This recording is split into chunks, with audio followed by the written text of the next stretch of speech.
this is Unit 6, which is the cell cycle. And we have two learning objectives. First, to describe the M phase of the cell cycle, and then second, to analyze the S phase of the cell cycle. So we're going to start with the first learning objective, which is to describe the M phase of the cell cycle. So we're going to start by looking at the cell cycle itself. So the cell cycle is basically the life of the cell. So the different events that occur in, or possibly occur in the life of a cell, from cell division, where you end up with a new cell, and that new cell going and eventually dividing and creating two more cells. So interphase is this period between the cell divisions. So we call this little slice of the pie.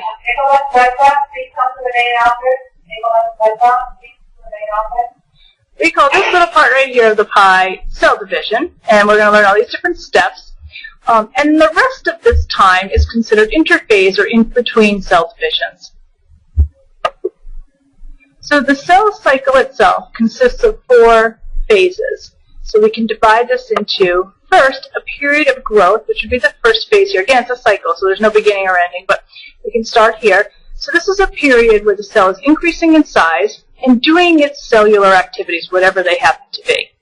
That's followed by a period of time where the genetic material is copied. So all of the DNA, we make a copy of all that DNA so that we have 2 copies for cell division. And then that's followed, let's make the little notes, here we go. So the S phase is where the DNA is replicated or copied. And then that's followed by a second growth period. And that's a period where the cell again is increasing in size, doing its cellular activity, and additionally, it gets ready for mitosis. And mitosis is the M phase, so this would be the slice of the pie. And that's what we're going to focus on in the first part of our the lecture. The second learning objective focuses on this S phase, and the G phase is kind of all the stuff that's going on in biology, so we're not really going to learn those specifically.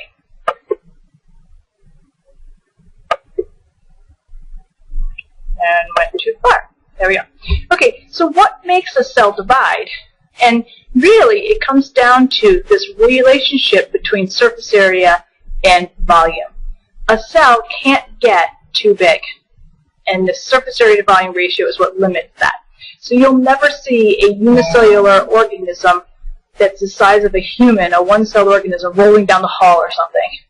What we see with larger organisms is that they're made up of lots of small cells. And the reason for that is the surface area. The surface area would be like the cell membrane. And so that's the outer part of the cell, and that's where nutrients that the cell needs enter, and waste products that the cell makes leave. The volume would be the inside of the cell, the cytoplasm, all the organelles that are found inside of that, and the nucleus. And that part needs the food, needs oxygen and water, and there's also producing wastes. So this aspect here, the volume part of it, is where it needs to manufacture things, needs to get things in for manufacture, needs to get rid of the waste products from manufacture. This is like the door that it enters and exits. And what happens with size is that this ratio of surface area to volume decreases very rapidly as a cell gets big. So here's a small cell, and it's 1 centimeter by 1 by 1. Right? So if we were to calculate the surface area, we would end up with 6 centimeters squared. If we were to calculate the volume, it would be 1 centimeter cubed. And so if we take the ratio of this, it's 6 to 1. Now, as the cell triples in size, now we have 3 by 3 by 3, the surface area is now 54, this volume is now 27, which actually gives you a 2 to 1 ratio. So the 1 is where the cell would meet stuff, and this 2 represents where it would be able to get it in and out. 6 would provide a lot more space for the cell to move materials in or out. 2, not so much. And as you continue to get bigger, this ratio drops very dramatically. So that's why cells divide rather than continuing to grow. And as the cell grows, it stops being able to get the nutrients in, and the waste products start to build up, and that's one of the things that triggers cells to divide. And so when it divides, we have one cell, and it divides into 2 daughter cells. And now those daughter cells will be half the size of the original cell, and then they'll continue to grow, and so on. Okay, so we're going to look at the M phase, and this is only in eukaryotes. Prokaryotes do not have, don't go through mitosis. The first part of the M phase is mitosis, and that is really the division of the nucleus of the cell. It's separating all the genetic material that the nucleus has into two compartments. That's followed by cytokinesis. So in cytokinesis is the division of the actual cell. So you're dividing the cytoplasm. The membrane is now going to be around two separate cells. If there's a cell wall, that's going to be forming in the cytokinesis. All right. So in order to understand the movement of chromosomes in mitosis, we have to talk a little bit about the structure of a chromosome. So a chromosome is all your DNA, all your genetic material, coiled and condensed, just meaning that it's very concentrated in a smaller space form. And they get so condensed that you can actually see them with a light microscope. Before they coil, before you're going to get the M phase, the chromosomes are each duplicated, and they're copied during that S phase that we'll study next. And as a result, each chromosome has two parts to it, and we call those two parts sister chromatids. Each line right here, these two lines, are identical in every aspect to each other. They are a complete copy of the genetic material. So when you see a chromosome in the form of an X, it's really a duplicated chromosome. It has gone through the S phase. It's been copied. If you saw just one of these in a cell, we would actually call that a chromosome. It just would have been in that G1, not have gone to a point where it was copied. So when you see this, this is a duplicated chromosome, and this is ready for cell division. And we call each of them sister chromatids.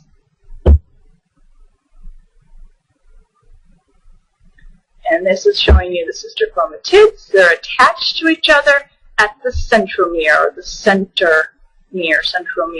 And they actually are held together until they're going to be separated in mitosis.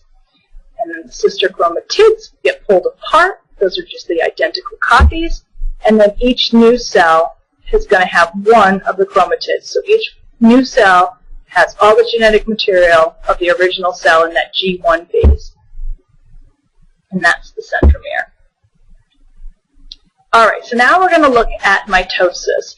And you don't need to know the names of the phases, but I do want you to understand the movement of the chromosomes. So if we start here, here's the cell, and the genetic material is not coiled yet, and these are the centrosomes. They're going to be involved in making a spindle or making protein fibers that are going to attach to the chromosomes and move them. And so as we continue, the nuclear envelope starts to break down, the chromosomes coil so we can see them, and the spindle starts to form. Spindle is named after, like, we used to put yarn on a stick or something, and they would wind it and wind it and wind it and wind it. So it would be fatter in the middle and narrow on the sides, and that was called a spindle. And so these end up looking kind of like that. And then the chromosomes move to the middle. They get all lined up, nice and orderly, and then the spindle, these proteins, pull the sister chromatids apart. Now the centromere is separated. Then the nuclear envelope reforms, and the cell then goes through cytokinesis, dividing, and the chromosomes uncoil, and we're back to our kind of original cell, but much smaller. Okay, so I'm going to go through the steps. First, centromeres separate to opposite sides of the nucleus, and that's what you see here. So they are getting pulled from, they're actually extending from one side to the other. They were together in the beginning, and then they get moved to the sides. And the centrosome helps to organize the spindle. That kind of came up wrong. The microtubules, and those are what are going to attach to the chromosomes and pull those sister chromatids apart. Okay, at the same time, the chromatin, which is really just the genetic material, you don't need to know that vocab term, condenses into chromosomes. So it's going to coil up and form these chromosomes that are visible. And now the nuclear envelope in the spindle starts to form, and the nuclear envelope begins to break down. So there's no nucleus. The genetic material is just loose in the cell. After that, these spindle fibers that are attached to the chromosomes, they kind of play a little tug and war. It goes back and forth, and eventually they get lined up all along the middle, or like the equator of the cell. So all these microtubules are connected to the centromere. And then they separate the sister chromatids, and they get pulled apart from each other. And now these guys are little chromosomes. So together they were a duplicated chromosome, but we would still count it as one chromosome, and separated now their own chromosomes in their own right, and now we would call this one chromosome and another chromosome too.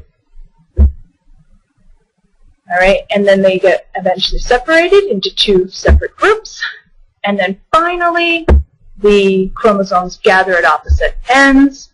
The nuclear envelope is going to reform and around each of the chromosomes, and they're going to uncoil.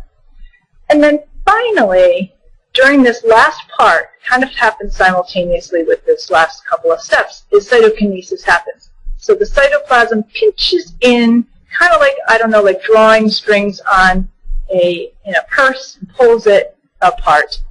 And now each of these two separate cells have the identical set of chromosomes, and this identical set from the cell that they originated from. In plants, it's a little bit different. In plants, this cell wall forms. And so little vesicles, little blobs come membrane and form in between the two cells, and then eventually a cell wall gets formed there. So that is the M phase of the cell cycle. Next lecture will be on the S phase of the cell cycle.